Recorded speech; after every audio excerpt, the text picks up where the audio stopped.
आइए जानते हैं आज के प्रमुख अंतर्राष्ट्रीय खबरों को। पहले एक नजर हेडलाइंस पर। बंगाल के नए सीएम होंगे शुवेंदु अधिकारी, अमित शाह ने किया ऐलान। ममता दीदी आपको शुवेंदु दा ने घर में घुसकर हराया, बोले अमित शाह। राजस्व विभाग छीना, मुख्यमंत्री बन गए सम्राट, विजय सिन्हा के पतन की कहानी या नई शुरुआत।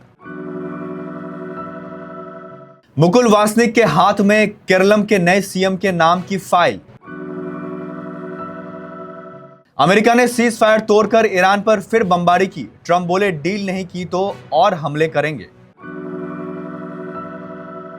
ईरान ने हॉर्मुज से टोल वसूलने के लिए बनाई एजेंसी। अमेरिका की क्यूबा पर हमले की कोई योजना नहीं। आज सोने चांदी का गजब खेल, गोल्ड से ज्यादा सिल्वर ने दिखाया ताव। ऋषि कपूर के मौत के बाद शराब पीने लगी थी नीतू कपूर।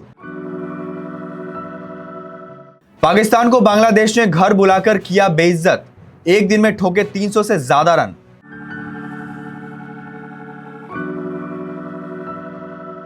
बंगाल की राजनीति में एक नए अध्याय की शुरुआत हो रही है।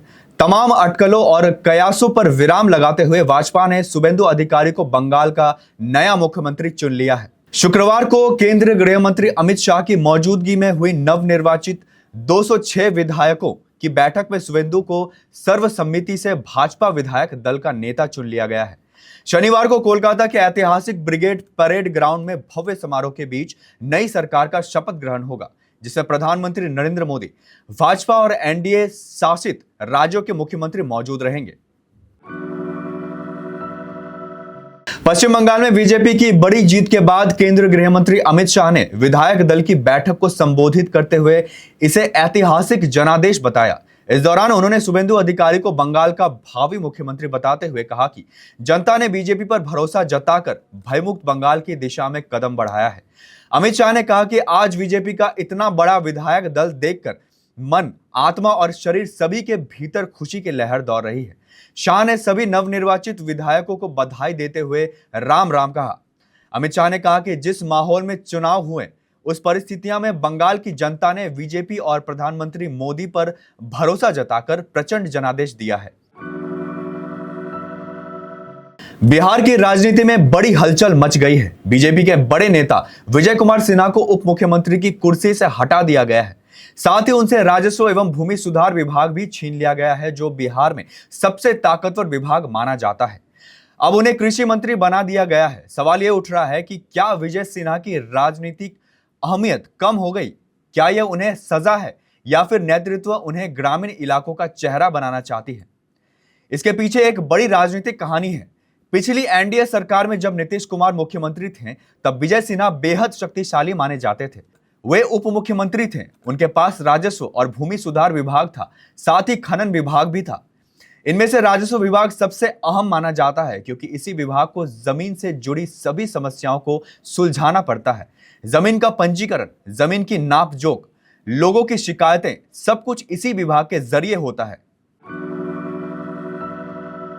केरलम का मुख्यमंत्री कौन होगा, इसे लेकर कई कयास लगाए जा रहे हैं। यहां कांग्रेस ने बम्पर जीत हासिल की है, लेकिन सीएम कैंडिडेट का नाम चुनने में कांग्रेस को मशक्कत करनी पड़ रही है। पार्टी ने अपने सीनियर नेता मुकुल वासनिक और अजय माकन को ऑब्जर्वर बनाकर भेजा है। शुक्रवार को मुकुल वासनिक जब पत्रकारों से बातचीत कर रहे थे तो मजेदार वाक्य हुआ। मुकुल वासनिक जब पत्रकारों से बात कर रहे थे तब उन्होंने हाथों में जो फाइल पकड़ी थी उसमें सीएम पद को लेकर विधायकों की पसंद थी। मुकुल वासनिक ने यह फाइल इस तरह पकड़ी थी कि पत्रकारों को साफ साफ दिख रहा था। इस फाइल में केरलम के नए जीते विधायकों से सीएम को लेकर उनकी पसंद पूछी गई थी। इनमें से ज्यादा विधायकों ने सीएम पद के लिए केसी वेणुगोपाल को अपनी पहली पसंद बताया है। केसी वेणुगोपाल केरलम सीएम पद के लिए तगड़े दावेदार हैं। अमेरिकी सेना ने ईरान पर फिर बमबारी की है। ईरान ने आरोप लगाया है कि अमेरिका ने सीज फायर के बीच यह कार्रवाई की। दरअसल अमेरिकी सेना ने ओमान की खाड़ी में ईरानी तेल टैंकरों को निशाना बनाया है। इसके बाद ईरान ने बिना किसी हिचकिचाहट के करारा जवाब देने की चेतावनी दी है। ईरानी सरकारी मीडिया प्रेस टीवी के मुताबिक खातम अल अनबिया सेंट्रल हेडक्वार्टर के प्रवक्ता ने कहा कि अमेरिकी सेना ने जास के पास ईरानी समुद्री इलाके से हॉर्मुज स्ट्रेट की ओर जा रहे एक तेल टैंकर को निशाना बनाया। राष्ट्रपति डोनाल्ड ट्रंप ने ईरान को चेतावनी दी कि अगर तेहरान डील नहीं करती तो हम फिर हमले करेंगे। सोशल मीडिया पर पोस्ट कर ट्रंप ने बताया कि ईरान ने अमेरिकी जंगी जहाजों पर हमला किया था। इसके बाद दोनों देशों के बीच फायरिंग हुई, जिसमें हमने उन्हें बुरी तरह से तबाह कर दिया और उनकी कई छोटी नावों को डुबो दिया। हम उन्हें परमाणु हथियार रखने का अधिकार नहीं देंगे और वे इस बात पर सहमत हो गए हैं। एक शिपिंग जर्नल ने शुक्रवार को बताया कि ईरान ने हॉर्मुज स्ट्रेट से पारागमन का मंजूरी देने और जहाजों से टोल वसूलने के लिए एक प्राधिकरण का गठन किया है। शिपिंग और समुद्री व्यापार पर समाचार और जानकारी प्रदान करने वाले उद्योग पत्रिका लॉयड्स लिस्ट ने कहा, फारस की खाड़ी जलडमरू मध्य प्राधिकरण ने पहले ही एक नया ढांचा पेश किया है जिसके तहत जहाजों को ट्रांजिट ऑथराइजेशन प्राप्त करना और रवाना होने से पहले टोल का भुगतान करना अनिवार्य है। ब्राजील के राष्ट्रपति लुइस इनासियो लूला दा सिल्वा ने बताया कि उनके अमेरिकी समक्ष डोनाल्ड ट्रंप का क्यूबा पर हमला करने का कोई इरादा नहीं है। यह बात दोनों नेताओं की व्हाइट हाउस में हुई मुलाकात के बाद सामने आई। लूला ने वाशिंगटन में ब्राजील के दूतावास में प्रेस कॉन्फ्रेंस की। इस दौरान उन्होंने कहा कि दोनों नेताओं की लगभग 2.5 घंटे तक बंद कमरे में बात हुई। इस बातचीत में क्यूबा और क्षेत्रीय सुरक्षा प्रमुख मुद्दे थे। उन्होंने बताया कि ट्रंप ने कहा कि उनका क्यूबा पर हमला करने का कोई इरादा नहीं है। लूला ने बताया कि उन्हें जो अनुवाद मिला उसके अनुसार ट्रंप ने साफ कहा है कि यह क्यूबा पर सैन्य कार्रवाई नहीं चाहते। सोने और चांदी की कीमतों में उतार चढ़ाव ने लोगों का माथा ठनका दिया है। जब से ईरान के साथ अमेरिका इजरायल का युद्ध शुरू हुआ है, गोल्ड सिल्वर के दाम में बहुत बड़े बदलाव देखे गए हैं। भाव कभी आसमान पर पहुंचे तो कभी बहुत नीचे। शुक्रवार को तो सोने चांदी ने घरेलू मार्केट में अजब ही खेल दिखाया। सोने और चांदी ने सामान्य ओपनिंग के बाद दोपहर होते होते बड़ा बदलाव दिखाया। चांदी सोने से तेज रफ्तार से आगे बढ़ी और करीब 1% तक उछल गई, जबकि सोने के भाव में 0.30% से भी कम का उछाल देखा गया। इससे पहले वैश्विक स्तर पर अस्थिरता के चलते सोना और चांदी की कीमतों में गिरावट का सिलसिला जारी है और कीमतों में शुक्रवार को 0.81% तक की गिरावट देखने को मिली थी। 30 अप्रैल 2020 को कैंसर से लंबी लड़ाई के बाद अभिनेता ऋषि कपूर का निधन हो गया था। ऋषि कपूर के निधन के बाद उनके परिवार को बड़ा झटका लगा था, खासकर उनकी पत्नी नीतू कपूर को। नीतू कपूर ने एक हालिया इंटरव्यू में खुलासा किया है कि पति के निधन के बाद वह एकदम टूट गई थी। लोग उन्हें ताने दे रहे थे, उनकी रातों की नींद उड़ गई थी, वह शराब पीने लगी थी। दरअसल ऋषि कपूर के निधन के बाद ही नीतू कपूर काम पर लौट गई थी।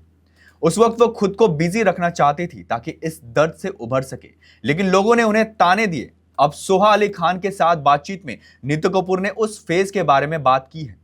उन्होंने कहा, मैंने बस काम करना शुरू ही किया था, उनका निधन हो गया और मैंने जुग जुग जियो की। मैं काम पर इसलिए गई थी कि ताकि मेरे आत्मविश्वास वापस आ सके। मेरी हालत बहुत खराब थी और जब लोग कहते थे कि अरे उनका निधन हो गया और यह तुरंत काम पर जुट गई तो मुझे बहुत दुख होता था। यह बहुत बुरा था, लेकिन उन्हें यह नहीं पता था कि मैंने ऐसा क्यों किया। मुझे आपको बताना होगा कि मेरे साथ क्या हुआ था। पाकिस्तान की टीम इस वक्त बांग्लादेश के दौरे पर है, जहां वे 2 मैच की टेस्ट सीरीज खेल रहे हैं। सीरीज का पहला मुकाबला आज यानी 8 मई से ढाका के शेर बंगाल क्रिकेट स्टेडियम में खेले जा रहे हैं। इस मैच में पाकिस्तान ने टॉस जीतकर पहले गेंदबाजी का फैसला किया। हालांकि पहले दिन का खेल खत्म होने तक बांग्लादेश ने 85 ओवरों में 4 विकेट पर 301 रन बनाए। पाकिस्तान की टीम इस वक्त बांग्लादेश के दौरे पर है, जहां वे 2 मैच की टेस्ट सीरीज खेल रहे हैं। अंतर्राष्ट्रीय खबरों के बाद स्थानीय खबरों को जानने के लिए चलेंगे प्राइम स्टूडियो।